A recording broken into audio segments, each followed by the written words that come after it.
దేవుని వాక్య భాగంలోనికి వెళదాము. ఈ అవకాశం ఇచ్చిన దేవునికి మహిమ కలుగును గాక. చేరి వచ్చిన సంఘ పెద్దలకును మరి దేవుని బిడ్డలందరికీ కూడా హృదయపూర్వక వందనాలు తెలియజేస్తూ ఉన్నాను. 40 దినాల ఉపవాస ప్రార్థనలు ప్రారంభమవుతూ ఉన్నాయి.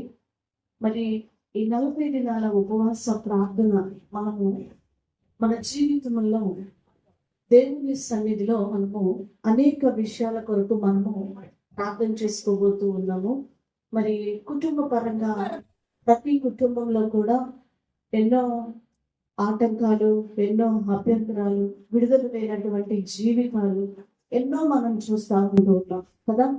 మరి వ్యక్తిగతంగా ఎవరి కుటుంబాన్ని వారి పరిశీలన చేసుకుంటూ ఉన్నప్పుడు జైలు లేనటువంటి జీవితాలు ఎన్నో మన జీవితాల్లో ఎదురవుతూ ఉంటూ ఉన్నాయి. మరి వీటన్నిటిలో మనము విడుదల పొందాలి అంటే దేవుని సన్నిధిలో మనము పెనుగులాడాలి. దేవుని సన్నిధిలో పెనుగులాడకుండా, దేవుని యొక్క సన్నిధిలో మనము ప్రార్థన చేసుకోకుండా మన జీవితాల్లో మనకి విడుదల, జయము అనేది రాదు. కాబట్టి అందుకే మనము 40 దినాలు అని పెట్టుకొని ప్రార్థన చేస్తూ ఉన్నాం మనం. సో ఈ 40 దినాల ప్రార్థనలో మొట్టమొదటిగా మనం చేయవలసిన పని ఏంటి అంటే, ఎక్కడ మనము ఏ స్థితిలో మనము పడిపోయామో, జారిపోయామో దాన్ని మొదట మనం ఏం చేసుకోవాలంట, పరిశీలన చేసుకోవాలి. పరిశీలన చేసుకోకుండా ప్రభు నాకు ఆ కార్యం చేయి, నాకు ఈ కార్యం చేయి, నా కుటుంబంలో ఇది జరగాలి, నా జీవితంలో ఇది జరగాలి అని ఇలాగా అడిగితే దేవుని యొక్క కార్యాలు జరగవు. ఎప్పుడైనా నీ జీవితంలో గొప్ప కార్యము జరగాలి అంటే మొదట నువ్వు ఎక్కడ జారిపోయావో, ఏ స్థితిలో పడిపోయావో అనేది విషయాన్ని మనము మరి పరిశీలన చేసుకొని దేవుని దగ్గర ప్రార్థన చేసుకొని పోరాడినప్పుడు ఖచ్చితంగా దేవుడు మన జీవితాల్లో గొప్ప కార్యాన్ని చేస్తాడు దేవుడు. మరి అలాంటి గొప్ప దేవుని యొక్క సన్నిధిలో మరి మనం ఉన్నాము. మరి ఎక్కడ జారిపోయాం అనేటువంటి విషయాన్ని ఈ విధంగా మనము పరిశీలన చేసుకుందాం. సో దేవుని యొక్క వాక్య భాగంలోనికి వెళదాం. రోమీయులకు రాసినటువంటి పత్రిక, రోమా పత్రిక 8వ అధ్యాయము 26వ వచనాన్ని చదువుకుందాం. అటువలే ఆత్మయు మన బలహీనతలను చూచి సహాయము చేయుచున్నాడు. ఇక్కడ పరిశుద్ధాత్మ దేవుడు మన బలహీనతలను చూచి మనకి ఏం చేస్తున్నాడంట, సహాయము చేస్తూ ఉన్నాడు. నిలబడిన నేను బలవంతురాలని చెప్పట్లేదు. నిలబడిన వాక్యమును బోధిస్తున్న నా సైతము కూడా నేను బలహీనురాలనే కొన్ని విషయాలలో బలహీనులను. అయితే బలహీనమైనటువంటి మనలను, మన బలహీనతలను చూచుచున్నటువంటి పరిశుద్ధాత్మ దేవుడు మనకి ఏం చేస్తున్నాడంట, సహాయము చేస్తున్నాడు. నువ్వు ఒక విషయంలో బలహీనరాలవైతే ఆ సహోదరి మరొక విషయంలో బలహీనురాలు, ఆ సహోదరుడు మరొక విషయంలో బలహీనుడు. మనందరము కూడా కొన్నిసార్లు బలహీనమైన స్థితిలోనికి వెళ్ళిపోతూ ఉన్నాం. అయితే అపోస్తలుడైన పౌలు అంటారు, నేను ఎక్కడ బలహీనుడనో అక్కడ నన్ను బలవంతుడిగా దేవుడు నిలవబెట్టుచున్నాడు. హల్లెలూయా. ఈరోజు బలహీనమైన మన జీవితంలో పరిశుద్ధాత్మ దేవుడు మన బలహీనతలను చూచి మనకు సహాయము చేసేటువంటి దేవుడుగా ఉన్నాడు. అపవాది ఎప్పుడు కూడా ఎవరిని ఎంచుకుంటాడు అంటే, ఎవరిని దెబ్బ కొట్టడానికి ప్రయత్నిస్తాడంటే, ప్రకటన గ్రంథం 3వ అధ్యాయము 16వ వచనం, నీవు వెచ్చగానైనను చల్లగానైనను ఉండక నులివెచ్చగా ఉన్నావు కనుక నేను నిన్ను నా నోటి నుండి ఉమ్మివేయను ఉద్దేశించుచున్నాను. ఏమండి, చల్లగా ఉన్నటువంటి వాడు ఆల్రెడీ చచ్చిపోయినవాడు. చచ్చిపోయినవాడు ఎలా ఉంటాడు, చల్లగా ఉంటాడు. ఆల్రెడీ చచ్చిపోయాడు, ఆత్మీయతలో చచ్చిపోయాడు. అలాంటి వాడిని అపవాది ఎప్పుడు గురిపెట్టాడు. ఎందుకంటే ఆల్రెడీ నువ్వు ఆత్మీయతలో చచ్చిపోయావు, చల్లగా అయిపోయింది నీ పరిస్థితి. ఎప్పుడు అలాగే వెచ్చగా ఉన్నటువంటి వాడు అనగా బ్రతికి ఉన్నవాడు దేవునిలో నిలబడి పౌరుషముగా పోరాడుతూ, ప్రార్థిస్తూ, సమస్యలను జయిస్తూ, ఎదురాడుతూ దేవుని కొరకు నిలబడి పరిగెత్తేటువంటి వాడు మరి వెచ్చగా ఉన్నటువంటి వాడు. ఈ వెచ్చగా ఉన్నటువంటి వ్యక్తి మీద కానివ్వండి, ఈ యొక్క చల్లగా ఉన్నటువంటి వ్యక్తుల మీద కానివ్వండి, అపవాది ఎప్పుడు కూడా గురిపెట్టడు. ఎవరి మీద గురి పెడతాడంట? ఇటు చల్లగా లేరు, ఇటు వెచ్చగా లేరు. అంటే ఇటు సంపూర్ణంగా ఆత్మీయతలో చచ్చిపోయారా అంటే లేదు. ఇటు సంపూర్ణంగా ఆత్మీయతలో బ్రతుకున్నారా అంటే కాదు. ఇటు లోకాన్ని ప్రేమిస్తున్నారు, ఇటు దేవుణ్ణి ప్రేమిస్తున్నారు. ఇటు అన్య ఆచారాలను ప్రేమిస్తారు, ఇటు దేవుని యొక్క క్రియలను ప్రేమిస్తారు. అంటే వీరి యొక్క భక్తి ఎలాంటిదంటే నులువెచ్చని భక్తి. ఎలాంటి భక్తి అంట? నులువెచ్చని స్థితి. ఇటు చచ్చినోడు కాదు, బ్రతినోడు కాదు. ప్రియమైన దేవుని బిడ్డలారా, నులువెచ్చగా ఉన్నవాడు అటు లోకములో ఇటు దేవునిలో ఉన్నవాడు కాదు. వీటి మీద అపవాది పనిచేస్తూ ఉంటాడు. ఇలాంటి వాళ్ళే ఎవరి మీద వాడి బాణాలు ఇందాక కీర్తన భాగంలో వేటకాని ఊరి నుండి తప్పిస్తుంది. ఎవరు వేటగాడు ఎవరి మీద వేస్తాడు అంటే ఈ నులువెచ్చని స్థితి. అటు భక్తి లేదంటే ఉంది, భక్తుంది. అటు లోకాన్ని విడిచిపెట్టావా? విడిచిపెట్టలా. అటు ఇటు కాకుండా ఉన్నావు కాబట్టి నీ మీదే గురి అవ్వాలి. ఎందుకంటే కంప్లీట్ గా నిన్ను చల్లని స్థితిలోనికి తీసుకువెళ్ళిపోవాలి. నీ బలహీనత మీద దెబ్బ కొట్టడమే వాడి యొక్క ఆలోచన, వాడి యొక్క పని. ప్రియమైన దేవుని బిడ్డలారా, ఆత్మీయతలో జారిన వారి మీద అపవాది గురి పెడుతూనే ఉంటాడంట. హల్లెలూయా. వాడి గురి ఎప్పుడు ఎవరి మీద? ఆత్మీయతలో జారిపోయిన వారి మీద. ఆత్మీయతలో జారిపోయిన వారి మీద. ఇందాక సహోదరి వాక్యం చెప్తుంది. మనం ఏమన్నా పసిపిల్లలమా? పాలు తాగేవారమా? కొత్తగా వచ్చిన వారమా? కాదు కాదు. మనకు అన్నీ తెలుసు, మనకు వాక్యం తెలుసు, మనకు అంతా తెలుసు. చెబుతూ ఉంది సహోదరి, దేవుని వాక్యాన్ని వివరిస్తుంది. నిజమే, అది వాస్తవం. మనం నూతనంగా వచ్చిన వారము కాదు. ప్రభువులో సీనియారిటీ, సంఘంలో సీనియారిటీ కలిగినటువంటి వారు. కానీ నీ ఆత్మీయతలో నువ్వు జారిపోయావు, నీ మీద అపవాది గురి పెట్టేశాడు. నేను ఎక్కడ కొట్టాలో అక్కడ కొడుతున్నాడు. బోధనలో పడిపోతూ ఉన్నా. ఏ దేవుని బిడ్డ, ఈరోజు అనేక మంది జారిపోయినటువంటి స్థితిలోనికి వెళ్ళిపోతూ ఉన్నారు. ఈరోజు జారిపోయిన స్థితిలో నీ బలహీనతలో ఎవరు చూస్తున్నారంట? పరిశుద్ధాత్మ దేవుడు నీకు సహాయం చేయడానికి ఇష్టపడుతూ ఉన్నాడు. హల్లెలూయా. పరిశుద్ధ గ్రంథంలో జారిపోయినటువంటి వారు అనేక మంది మనకి కనిపిస్తూ ఉంటారు. ఆత్మీయతలో జారిపోయినటువంటి వారు మనకు కనిపిస్తూ ఉంటారు. మొట్టమొదటిగా మనం చూసినట్లయితే పరిశుద్ధ గ్రంథంలో ఆదికాండము 20వ అధ్యాయం మనం చూసుకుందాం రండి. ఆదికాండము 20వ అధ్యాయం 1, 2, 3 వచనాల్ని మనం చదువుదాం. ఆదికాండము 20వ అధ్యాయం 1, 2, 3 వచనాల్ని చదువుదాం. అక్కడ నుండి అబ్రహాము దక్షిణ దేశములకు తరలిపోయి ఆ దేశములో కాదేశుకును షూరుకును, కాదేశులోను కాకుండా షూరులోను కాకుండా మధ్య ప్రదేశములో నివసించి గెరారులో కొంతకాలము ఉండేను. అబ్రహాము తన భార్య అయిన శారాను గూర్చి ఈమె నా చెల్లిని అబద్ధము చెప్పెను కనుక గెరారు రాజైన అబీమెలెకు శారాను పిలిపించి చేర్చుకొని. చూడండి, ఇక్కడ ఒక విషయాన్ని మనం గమనిస్తూ ఉన్నాము. మరి అబ్రహాము గారి జీవితంలో మనం చూసినట్లయితే అబ్రహాము గారు దేవుడు చెప్పినటువంటి ప్రయాణం చేస్తూ ఉన్నటువంటి సమయంలో మరి కాదేశులోను మరి ఇటు షూరులోను లేడంట. మధ్యలో ఉన్నటువంటి గెరారులోనికి వెళ్ళిపోయాడు. దేవుడు పర్మిషన్ అడిగాడా? అడగల. దేవుడు వెళ్ళమన్నాడా? వెళ్ళమన్నాడు. అబ్రహాము తన సొంత ఆలోచనతోటి గెరారులోనికి వెళ్ళినట్లుగా మనం చూస్తూ ఉన్నాం. ఈ గెరారులో అబ్రహాము చేసినటువంటి పని ఏంటి అంటే అబద్ధమాడుట. ఏమాడాడంట? అబద్ధమాడాడు. ఏమని అబద్ధమాడాడు?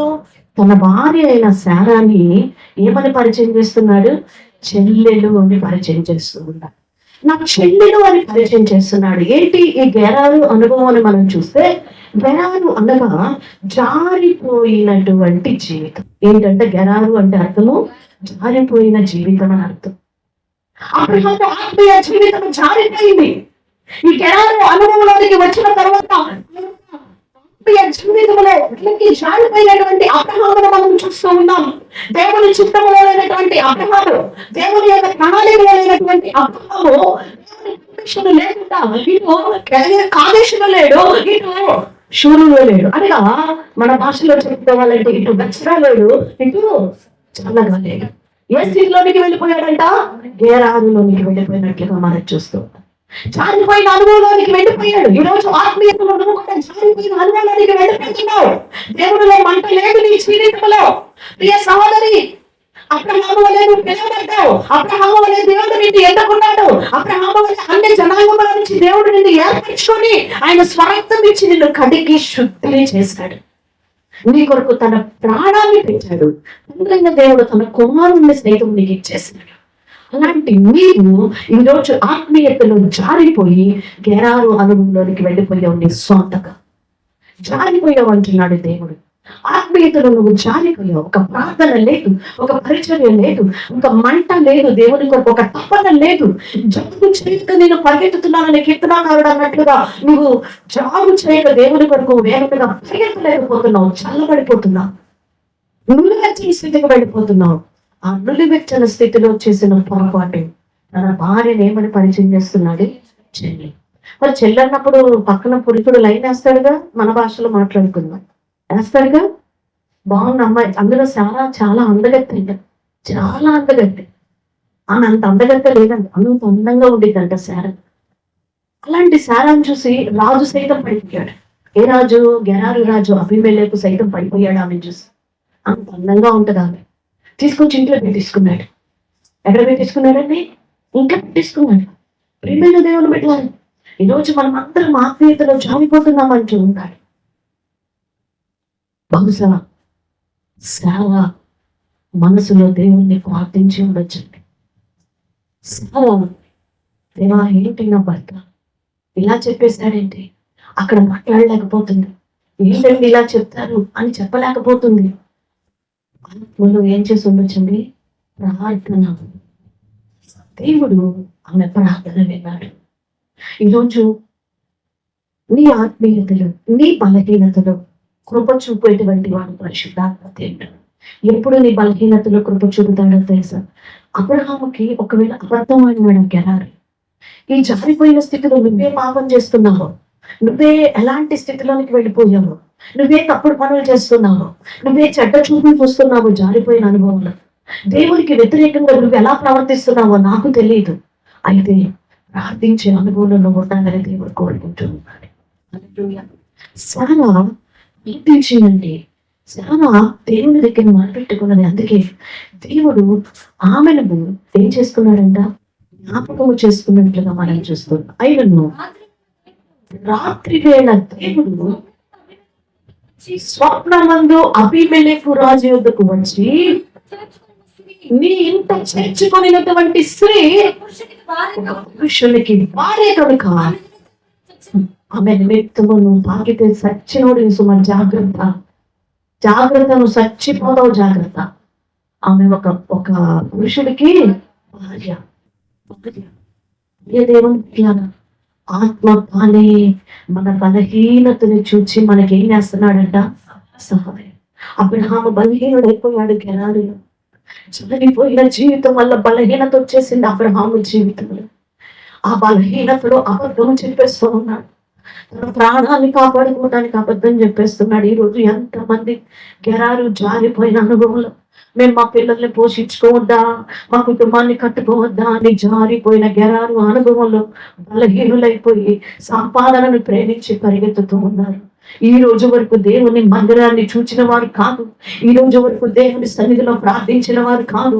ఏ రోజు కూడా తిందమా, త్రాగుదమా, ఏమి సంపాదించుకుందాం, ఎలా చదివించుకుందాం పిల్లలని పరిగెత్తుతూ ఉన్నారు. అయ్యో, ఒక రోజు వారి జీవితం ఏమవ్వబోతుందో వారి ఎరుగని స్థితిలో ఉంటూ ఉన్నారు.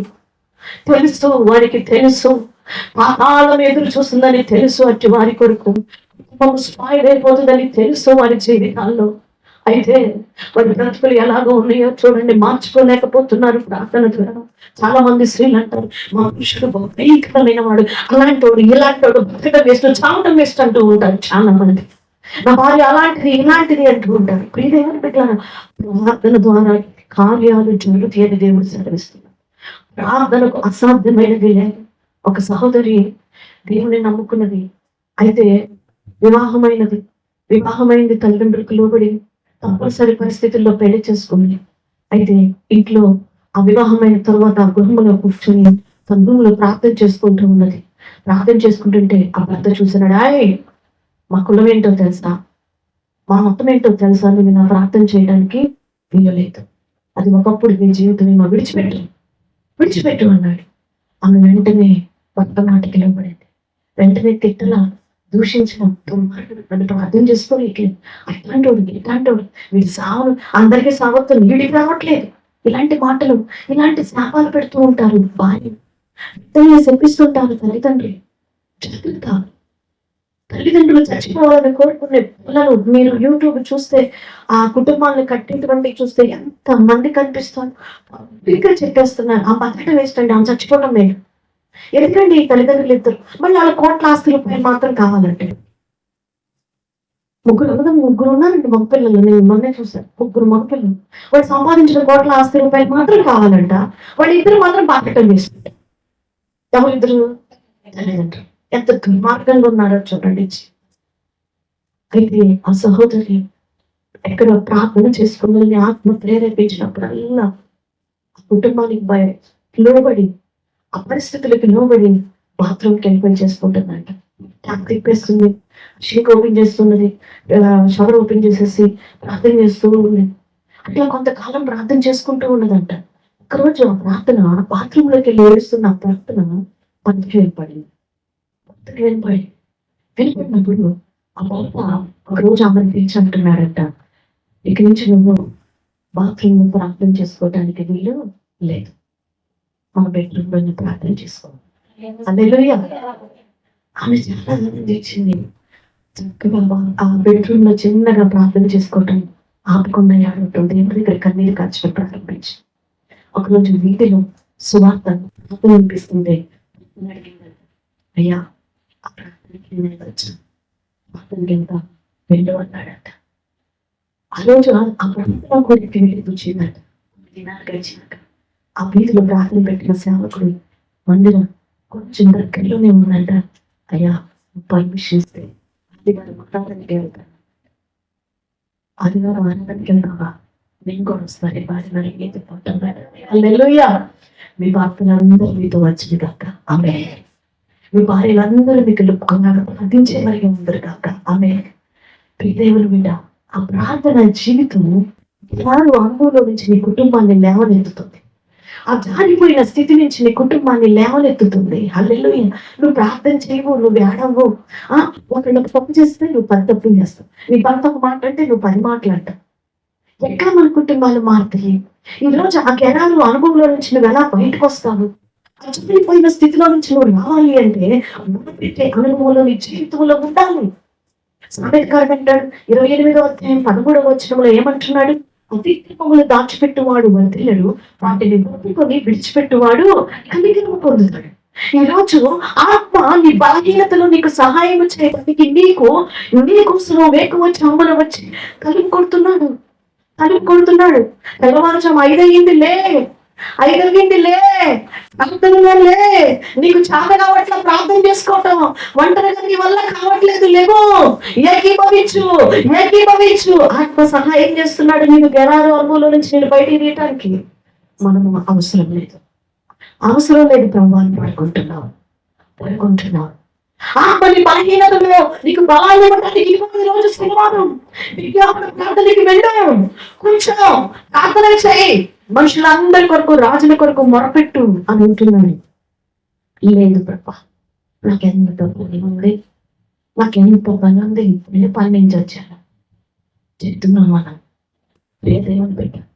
ఆత్మ చెప్తున్నాడు వెళ్ళు, ఆ స్త్రీల గృహ గుడికల్లోకి వెళ్ళు, నీ ఆత్మను బలపరుచుకో. అనుభవం జారిపోయిన అనుభవం నుంచి వాక్యము నేను లేవనెత్తితే తల్లి గుడికలుపుతూ ఉంటే కుదరదు ప్రభా, నాకు అస్సలు కుదరదు ప్రభా. నీకే ఆ శక్తి లేదు. ఎందుకు వారి మీద వీరి మీద సాగు చేస్తావు? నీకే ఆ మంట లేదు. గెరారు అనుభవంలో, జారిపోయిన అనుభవంలో నుంచి బయటికి రావాలనే తపన నీకే లేదు. అందుకే నువ్వెచ్చగా ఉన్నాం కాబట్టి దేని వెళ్దాంలే అని వస్తూ ఉన్నాం.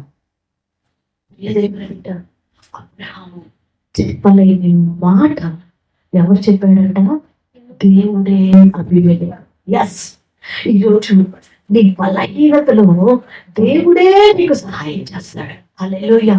అబ్రహాము మాట్లాడలేకపోయాడు అబీమెలెకుతో, కానీ దేవుడే మాట్లాడినట్టుగా మనం చూస్తున్నాం. దేవుడు ఆత్మ పక్షముగా మనకు సహాయం చేస్తున్నాడు. ఈ రోజు నువ్వు ఓడిపోయిన ఏ పరిస్థితిలో ఉంచినా ఆత్మ నీ పక్షముగా ఉండి నీకు సహాయం చేసే దేవుడు అన్నాడు. బలహీనతలో నీకు బలమిచ్చేటువంటి దేవుడుగా ఉన్నాడు. దేవునికి మహిమ కలుగునగాక. హల్లెలూయా. మరొక గెరారు అనుభవాన్ని మనం చూద్దాం రండి.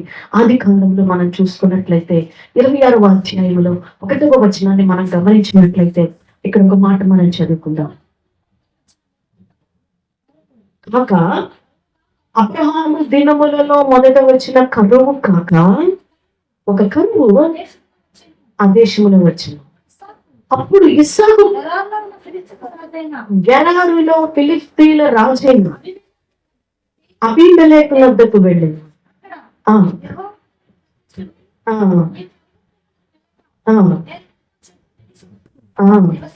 చూడు, ఇక్కడ ఇస్సాకు కూడా ఎక్కడికి వెళ్ళాడు? గెరారుకి. గెరారు అంటే అర్థం ఏంటి చెప్పారు? జారిపోయిన జీవితం. మన భాషలో పడిపోయిన జీవితం కదా, ఓడిపోయిన జీవితం, ఆత్మీయతలో బలహీనమైన జీవితం అని అర్థం. ఇస్సాకు కూడా ఏ ప్రాంతానికి వెళ్ళిపోయాడంట? గెరారులోనికి వెళ్ళిపోయాడు. ఆవు చేలో వేస్తే దూడ ఎక్కడ మేయదు? తొట్టిలు వేసిద్దా? మేయదు. అంతే. నువ్వే పాపంలో వెళ్తున్నావో, ఏ పరిస్థితిలో వెళ్తున్నావో అదే స్థితిలో నీ బిడ్డ నడుస్తాడు. అంతే. నీ బిడ్డలు నడుస్తాడు. అంతే. ఒప్పుకో, దేవుని దగ్గర అతిక్రమాలను విడిచిపెట్టు. అయ్యా, నా ఎవరి ప్రేమలో తెలియక నేను తప్పులు చేశానయ్యా, నా జీవితంలో నువ్వు రక్షకుడుగా ఎరుగగా నేను పొరపాట్లు చేశానయ్యా, ఆ దోషములు ఆ పాపములు నా బిడ్డల మీదకి రాలేకపోవా అని అడుగు. నువ్వే తప్పు చేస్తావు అదే తప్పు. నువ్వు దేవుని మందిరానికి పిల్లలు పాల్గొనేది మొత్తం నేర్చుకుంటారు. అంత ఇంపార్టెంట్ కాదా ఆదివారం? ఆరాధనకి 10ంటికంతా కరెక్ట్ గా వెళ్ళటం అంత ఇంపార్టెంట్ కాదా అంటే బిడ్డల మైండ్ లో పడిపోతుంది. అంతే. జాగ్రత్త తల్లిదండ్రులారా, జాగ్రత్త. ఈ రోజు మీరు ఏం నేర్పిస్తారో అదే పిల్లలు నేర్చుకుంటారు. మన పిల్లలు వాళ్ళేమి ప్రత్యేకంగా వేరేది నేర్చుకోరు. ఎప్పుడైతే తల్లి పిల్లలని తొందర పెడుతుంటుందో అప్పుడు బిడ్డలకు అది అర్థమైపోతుంది. మీకు తెలుసా, మా అమ్మ, మేము పేదవాళ్ళమే ఒప్పుకుంటున్నాను, దరిద్రులమని కూడా ఒప్పుకుంటున్నాము, ఏమీ లేని వాళ్ళము, ఒక చిన్న పాకాలను కూడా ఒప్పుకుంటున్నాను. ఆ పాకాలను కూడా సూర్యచంద్రుడు ఇద్దరు కనిపిస్తూ ఉంటారు, వర్షం వస్తే వర్షం కూడా పడింది, అంత పేదవాడము. అలాంటి పరిస్థితుల్లో ప్రభువుని ఎరిగిన తర్వాత మేము అత్యంత ధనవంతులము కాలేదు, కానీ నా తల్లి ఏమి నేర్పించిందో తెలుసా మాకు? ఇంపార్టెంట్ ఏంటో, దేవుని సన్నిధిలో యొక్క ఇంపార్టెంట్ మాకు నేర్పించింది. చదువు లేదు ఆమెకి, జ్ఞానం లేదు ఆమెకి, కానీ దేవుణ్ణి ఎరిగింది, దేవుని వాక్యాన్ని పట్టుకుంది. ఆ శనివారం రోజు ఉపవాస ప్రార్థనకి పరిగెత్తుకుంటా తీసుకువెళ్ళేది. పరిగెత్తించేది మమ్మల్ని. నాకు అస్సలు ఇష్టం ఉండేది కాదు, అస్సలు ఇష్టపడేదాన్ని కాదు. నేను ముఖ్యంగా తిరుగుబాటు చేయడంలో ఫస్ట్ ఉండేదాన్ని, పెద్ద పిల్లగా అస్సలు ఇష్టపడేదాన్ని కాదు. ఎంత దూరం ఉండేదోనండి మందిరం, ఎంత దూరమో తెలుసా మందిరం. ఇక్కడ నుంచి బహుశా బస్ స్టాండ్ అంత దూరం ఉంటుంది ప్రార్థన మందిరం. అక్కడికి లాక్కొని వెళ్ళేదండి. శనివారం రోజు ఉపవాస ప్రార్థనకి తీసుకొని వెళ్ళిపోయేది మమ్మల్ని లాక్కుని. మన డబ్బులుండే కాదు, బస్సు కూడా ఎక్కించేది కాదు. City bus. ఎంత సిటీ బస్సు? ₹2 అంతే. అవి కూడా ఉండేది కాదు మా దగ్గర. నడిపించుకొని తీసుకెళ్ళేది. మా తమ్ముడిని చెప్పుకుని వేసుకునేది, నన్ను పట్టుకునేది, మా చెల్లి లాక్కుని వెళ్ళిపోతానే ఉండేది. అంతే. ఏడ్చుకుంటా తిట్టుకుంటా వెళ్తూనే ఉండేవాళ్ళు. ఆదివారం పొద్దున్నే ఆరాధనకి వెళ్ళేది. అంత దూరం నడుచుకుంటూ చూడబోదు లేపేది. తలస్నానాన్ని శనివారం రోజు చేపించేసింది మాకు. వాస్తవంగా హిందువుల్లో మేము పుట్టి పెరిగాము. మాకు శుక్రవారం రోజు తలస్నానం చేపించింది మా అమ్మగారు. శుక్రవారం తలస్నానం చేయించేది. ఆడపిల్లలకి మంచి కొత్త బట్టలు వేసి చక్కగా శుక్రవారం రోజుని వ్రతాలు పూజలు విధులు శుక్రవారం చేయించి దేవుళ్ళకి వచ్చిన తర్వాత శనివారం రోజు తలస్నానం అయిపోయేది మాకు. ఆదివారం రోజు ఎంతో మంది చుట్టాలైనా రానివ్వండి, వాళ్ళని గొప్ప ఉండాలి పెట్టి మీరు తినండి, మేము వెళ్తున్నాం ప్రార్థనకి. ఎందుకంటే వాళ్ళన్ని విగ్రహారాధికలు. వాళ్ళు కొంతమంది ఇష్టపడి వచ్చేవాళ్ళు, కొంతమంది రానివాళ్ళు. మీరు పెట్టుకొని తినండి, వదిలేసేది. రండి అంతే. ఆ వెనకమాల పరిగెత్తాలి. ఎంత దూరం అని చెప్పా? ఇక్కడి నుంచి బస్ స్టాండ్ ఎంతో 8 కిలోమీటర్లు ఉంటుందో నాకు తెలియదు. బహుశా ఇక్కడి నుంచి ఎన్ని కిలోమీటర్లు? ఒక 4 కిలోమీటర్లు అంటే 4 కిలోమీటర్లు. నాకు తెలిసి బస్ స్టాండ్ కన్నా కూడా ఎక్కువేనండి అది దూరం. గుంటూరు కొరటిపాడు నుంచి నగరంపాలెం వెళ్ళే వాళ్ళు.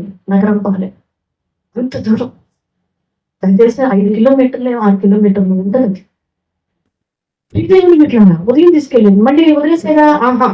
మళ్ళీ సాయంత్రం యూత్ మీటింగ్ లాక్కొని పోయేది, యవనస్తులు కొడుకు జరిగేది.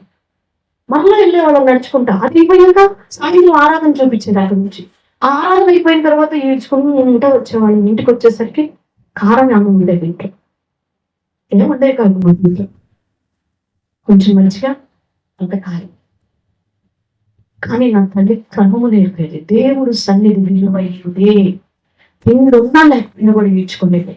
ఈరోజు నీ పిల్లలకు నువ్వే నేర్పిస్తున్నావు, నువ్వే ఆలస్యంగా వస్తావు. ఒక శనివారం ఉపవాస ప్రార్థన విలువ నీ బిడ్డలకి నేర్పించు, ఎందుకంటే అది నీకే విలువ కాదు.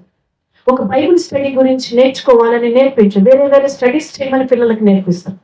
మంచిది. నేను లోక సంబంధంగా నువ్వు నేర్పించే ప్రతి విద్య, ప్రతి ఒక్క ఇది కూడా వాడికి ఆశీర్వాదమే, ఉపయోగం. నేను దాని గురించి తప్పు పట్టట్లేదు. అది సేమ్ దేవుడి విషయంలో కూడా నీవు ఆసక్తిని బిడ్డలకి నేర్పించాలి.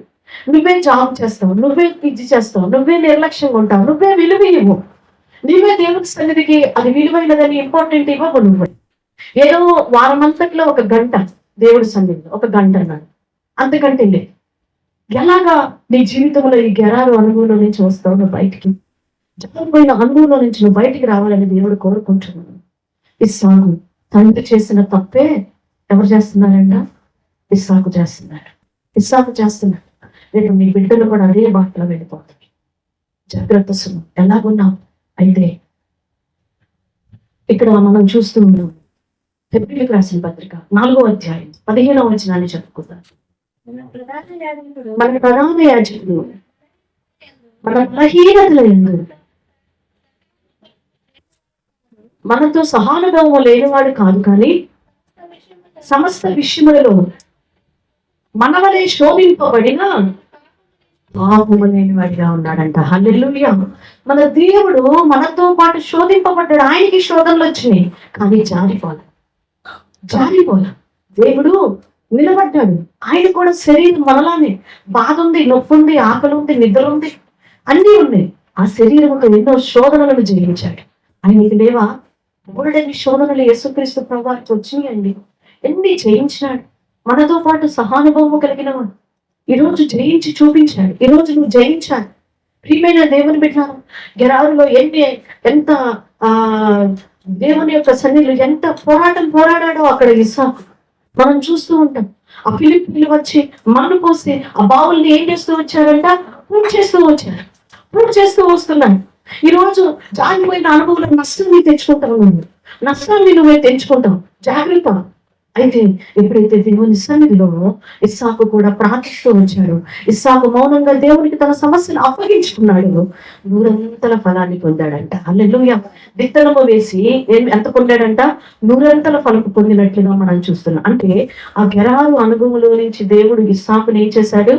లేవనెత్తాడు. కొరింథీయులకు రాసిన 2వ పత్రిక 12వ అధ్యాయము 9-10 వచనాలను మనం చదువుకుందాం. అందుకు నా కృప నీకు చాలును, బలహీనత యందు నా శక్తి పరిపూర్ణమగుచున్నది. చూడండి, దేవుడు నీ బలహీనతలో తన కృప చూపుచూ ఉన్నాడు. తన శక్తి చేత నిన్ను లేవనెత్తడానికి ఇష్టపడుతున్నాడు. మరి నువ్వు ఇష్టపడతావా? ఆ గెరారు అనుభవం నుంచి లేవడానికి ఇష్టపడతావా? ఇంకా ఆ స్థితిలోనే మనం ఉందామా? ఆ స్థితిలోనే మనం ఉండి నులివెచ్చని స్థితిలోనికి వెళ్ళిపోదామా? ప్రియదేవుని బిడ్డ, ఒకసారి పరిశీలన చేసుకో. ఈ నులివెచ్చని స్థితిలో అటు చచ్చినోడు కాదు, బతికినోడు కాదు, కోమా స్టేజ్లో ఎంతకాలం ఉంటావు? ఒకసారి పరిశీలన చేసుకో. అపవాది నువ్వు ఏ విషయంలో బలహీనుడువో నేను అక్కడ కొడుతూ ఉన్నాడు, నువ్వు పడిపోతున్నావు. విడిచిపెట్టట్లా. దేవుడు నువ్వు ఏ విషయంలో బలహీనుడుగా ఉన్నావో దాని నుంచి విడిపిస్తాను, బలమిస్తాను అంటున్నాడు మన దేవుడు. ఎందుకంటే యెషయా గ్రంథంలో చెప్పినట్లు 40వ అధ్యాయం 29వ వచనంలో చెప్పాడు. యెషయా గ్రంథం 40వ అధ్యాయము 29వ వచనంలో అంటున్నాడు, సొమ్మసిల్లిన వారికి బలమిచ్చువాడు ఆయనే. ఈరోజు నువ్వు సొమ్మసిల్లిపోయావేమో, బలహీనముగా పడిపోయావేమో, గెరారు అనుభవం నుంచి బయటికి రాలేకపోతున్నావేమో, ఒక్క మాట నీ అతిక్రమాన్ని ఒప్పుకొని తండ్రి అని ఒక్కసారి నువ్వు కేకే ఆ గెరారు అనుభవం నుంచి నిన్ను నీ కుటుంబాన్ని లేవనెత్తుతాడు. హల్లెలూయా. అబ్రహామును విడిపించిన దేవుడు, గెరారు అనుభవం నుంచి దేవుడు పైకి లేవనెత్తి ఆశీర్వదించిన దేవుడు, ఇస్సాకును విడిపించి లేవనెత్తినటువంటి ఆశీర్వదించిన దేవుడు, నీ జీవితంలో కూడా ఈ గెరారు నుంచి నిన్ను లేవనెత్తడానికి దేవుడు ఇష్టపడుతున్నాడు. మరొక వ్యక్తిని మనం చూద్దాం రండి. మత్తయి సువార్త 26వ అధ్యాయం 75వ వచనం. కనుక కోడి కూయక మునుపు నీవు నన్ను ఎరుగవని ముమ్మారు అబద్ధము చెప్పేదవని అనే నా మాట పేతురు జ్ఞాపకము తెచ్చుకొని వెలువలకి పోయి సంతాపపడి వచ్చాను. ఇక్కడ పేతురు గారు కూడా గెరారు అనుభవంలోనికి వెళ్ళిపోయాడు. యేసు ప్రభువారితో 3.5 సంవత్సరాలు ఉండి పరిచర్య చేసిన పేతురు గెరారు అనే జారిపోయే జీవితంలోనికి వెళ్ళిపోయాడు. గెరారు అనే జారిపోయి పడిపోయిన ఆత్మీయ స్థితిలోనికి వెళ్ళిపోయాడు. ఆ జారిపోయిన వాడు ఏమంటున్నాడు? యేసు ఎవరో నాకు తెలియదు. జాగ్రత్త. జారిపోయిన వాడు మాట్లాడే మాటలు ఇలానే ఉంటాయి. దేవుణ్ణి ఎరగని వాడిగా ప్రవర్తిస్తూ ఉంటాడు. అన్ని జనులతో సంబంధాలు పెట్టుకుంటూ ఉంటాడు. అన్ని జనులతో సహవాసం పెట్టేసుకుంటూ ఉంటాడు. ప్రియమైన దేవుని బిడ్డలారా, యేసు ఎరుగునని ముమ్మారు అబద్ధం పలికినట్లుగా మనం చూస్తున్నాం. ఈ గెరారు అనుభవం, జారిపోయిన అనుభవంలో నువ్వేం చెప్తున్నావు, నువ్వెన్ని చెప్తున్నావు? వీళ్ళు ఎప్పుడో ఒకసారి చెప్పారు, కానీ గెరారు జారిపోయిన అనుభవంలో ప్రతిరోజు నువ్వేం మాట్లాడుతున్నావు? ఎదుటి వారికి ఏం చెప్తున్నావు? ఎలా ఉంటున్నావు? మనం ప్రియ దేవుని బిడ్డ, సేవకులతో కూడా దేవుడు మాట్లాడుతూ ఉంటాడు. 2 దినాల ప్రభు అన్నాడు, అనేకులకు బోధించు, నీవు బోధించుకోవా? నువ్వు బోధించుకోవా? నువ్వు సరి చేసుకోవా? గెరారులో నుంచి నువ్వు బయటికి రావా? దేవుడు ప్రతి ఒక్కరితో మాట్లాడుతూ ఉంటాడండి. ఆయన ఎవరిని విడిచిపెట్టే దేవుడు కాదు. ఈరోజు పేతురు, జారిపోయినటువంటి పేతురు, ప్రభువు ఎరుగునని ముమ్మారు అబద్ధం చెప్పినటువంటి పేతురు గెరారులో నుంచి బయటికి రావడానికి ఏం చేస్తున్నాడంట? పడుతున్నాడు. అయ్యో, నేనేనా అబద్ధం చెప్పింది? నా ఇంటికి తీసుకువెళ్ళి నా అత్తని బాగు చేసుకున్న నేనేనా నా యేసయ్యని తెలియదని చెప్పాను? నా ఇంటికి తీసుకెళ్ళి నా అత్త బాగయ్యే వరకు విడిచిపెట్టలేదు నేను యేసయ్యని. అన్ని మేలు పొందిన నేనేనా యేసయ్య ఎవరో తెలియదు అన్నానా నేను అని కుళ్ళి పశ్చాత్తాపడి తన దోషమును ఒప్పుకుంటూ ఏడ్చాడంట. కొంతమంది బైబిల్ పండితులు కొన్ని పుస్తకాల్లో రాస్తారండి, పేతురు గారంట చచ్చిపోయేంత వరకు కూడా కోడి శబ్దం వినగానే లేచేవాడంట. కోడి కూత ఈ దినాల్లో అంటే కోడి కూతలు లేవులేండి, అన్ని మన కడుపులోనే ఉంటున్నాయి. కోడి బయట ఉండట్లా, మొత్తం మన కడుపులోనే ఉంటుంది కోళ్ళు. ఆ కోడి కోత వినగానే తెలిసి పశ్చాత్తాపడేవాడు. అయ్యో, నేను అబద్ధం చెప్పాను ప్రభా అని ఏడ్చి పేతురు గారికి ఈ కన్నీటి చారులంట ఇట్లా పడిపోయేట. ప్రియమైన దేవుని బిడ్డలారా, చాలా మంది క్రైస్తవులని గమనించండి, నిజంగా విశ్వాసుల్ని బాగా గమనిస్తే వాళ్ళ కంటి కిందంతా కూడా వచ్చేస్తాయి. ఎందుకంటే వాళ్ళు ఎప్పుడు కన్నీటి ప్రార్థనలో నల్లకొట్టుకుంటారు. మోకరించి ఆ మోకాల చెప్పలు బ్లాక్ అయిపోయి మొద్దుబారిపోయి ఉంటాయి. ఈ మోకాళ్ళు వేసి ఈ ఏమంటారు పాదాల దగ్గర గిలకల కూడా అంటే కష్టపడి పనిచేసేవాళ్ళు కావడం అది వేరే విషయం. నిజంగా మొదలుపెట్టేటువంటి వాళ్ళ లక్షణాలు. ప్రియమైన దేవుని బిడ్డ, ఈరోజు పేతురు పశ్చాత్తాపడ్డాడు. పేతురు జీవితంలో పశ్చాత్తాపడ్డాడు కాబట్టి పేతురుని సంఘమును కట్టేటువంటి వాడిగా పేతురు మీద సంఘాన్ని కట్టాడంట దేవుడు. హల్లెలూయా. ప్రియమైన దేవుని బిడ్డలారా, ఆ యొక్క పరలోకపు తాళపు చెవులను ఎవరికి అప్పగించాడట? పేతురు గారికి ఇచ్చినట్లుగా మనం చూస్తున్నాం. ఆ గెరారు అనుభవంలో నుంచి దేవుడు పేతురుని లేపాడు. కారణం ఆ పశ్చాత్తాప ప్రార్థన. ఈరోజు ఆ ప్రార్థన లేదు. ఈరోజు యేసుక్రీస్తు ప్రభువారు చేసిన 34 అద్భుతాలు నీ జీవితంలో నువ్వు చూడాలి అంటే ఈ ప్రార్థన అనుభవం నీలో ఉంటేనే ఈ గెరారు అనుభవంలో నుంచి పడిపోయిన జీవితంలో నుంచి నువ్వు లేవగలుగుతావు. మరలా తిరిగి ఆత్మను పట్టుకొని ప్రభువు కొరకు మరలాడు పరిగెత్తి పరిచర్య చేయగలుగుతావు. కీర్తనకారుడు అంటాడు 145వ అధ్యాయంలో 18వ వచనంలో అంటూ ఉంటాడు, నిజముగా మొర్రపెట్టు వారికి ఆయన ఎలా ఉన్నాడంట? సమీపముగా ఉన్నాడు. నువ్వు నిజంగా మొరపెట్టి అడుగు, ప్రభా నిజమే ఈ గెరారు అనే జారిపోయిన అనుభవంలో నేను ఉన్నాను, నన్ను లేవనెత్తని అడుగు. ఖచ్చితంగా లేపుతాడు. దేవుడు నిన్ను ప్రేమిస్తున్నాడు. దేవుడు నిన్ను ప్రేమిస్తున్నాడు. పాపము నిన్ను చేయనివ్వడు. గెరారు నుండి బయటికి వచ్చే ఏ గెరారు అనుభవంలో నువ్వు ఉన్నావు? ఎక్కడ తప్పిపోయావు? ఏ అమ్మాయి దగ్గర తప్పిపోయావు? ఏ అబ్బాయి దగ్గర తప్పిపోయావు? దేవుని సన్నిధిలో, దేవుని మందిరములో నిన్ను కూర్చొనివ్వడు. అపవాది కూర్చోలేడు. బయట గంటలు నువ్వు కూర్చుంటావు, ఒక వ్యక్తితో మాట్లాడతావు.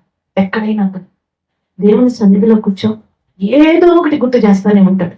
ముళ్ళ మీద కూర్చున్నట్టు ఫీల్ అయిపోతాడు. ముళ్ళు అంతే. ఎప్పుడైపోద్ది పాపం. గడియారం కూడా పాడైపోయేసరికి మనుషులకి ఏం అర్థం కావట్లేదు. టైం ఎంత అయిందో చాలాసేపు చెప్పినట్టుందే, టైం అవ్వాల. మాకు దగ్గర టైం ఉంది.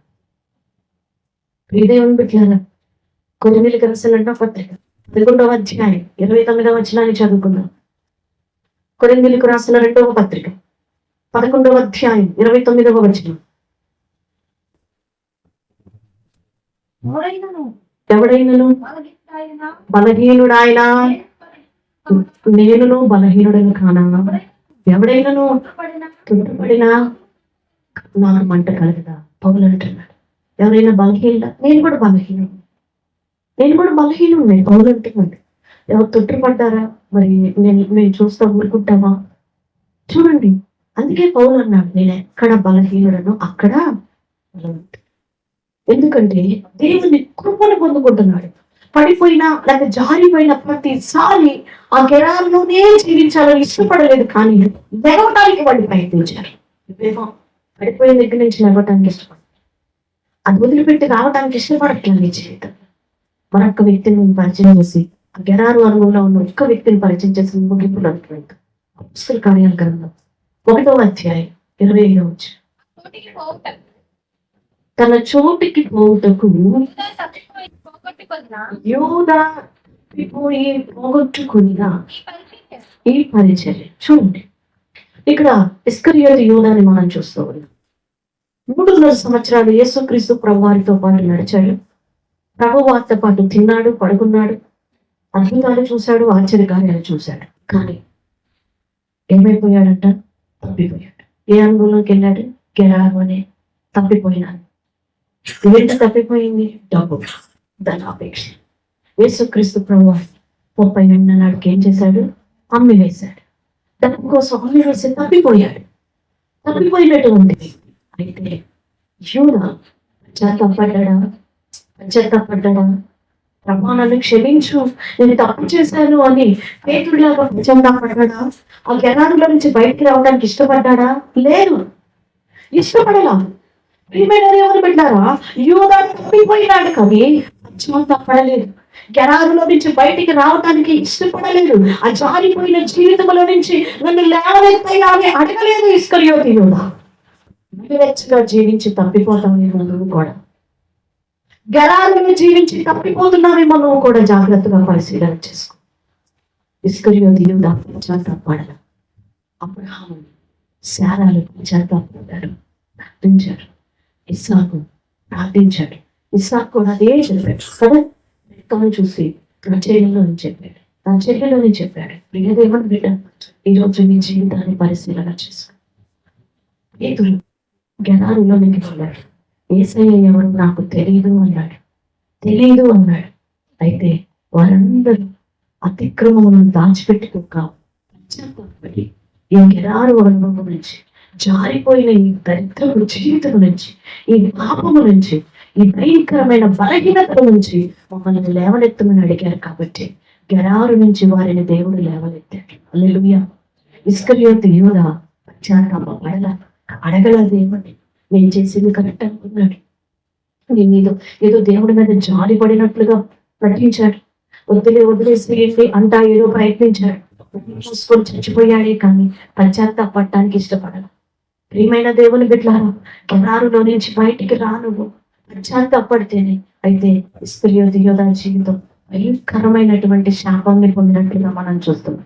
మనందరికీ తెలుసు, నువ్వు పశ్చాత్తాపడితే గెరారులో నుంచి బయటికి తీసుకొచ్చి ఉన్నతమైన స్థితిలో దేవుడు నిలబెడతాడు. ఆశీర్వాదపు జీవిత అనుభవానికి నేను లేవనెత్తుతాడు.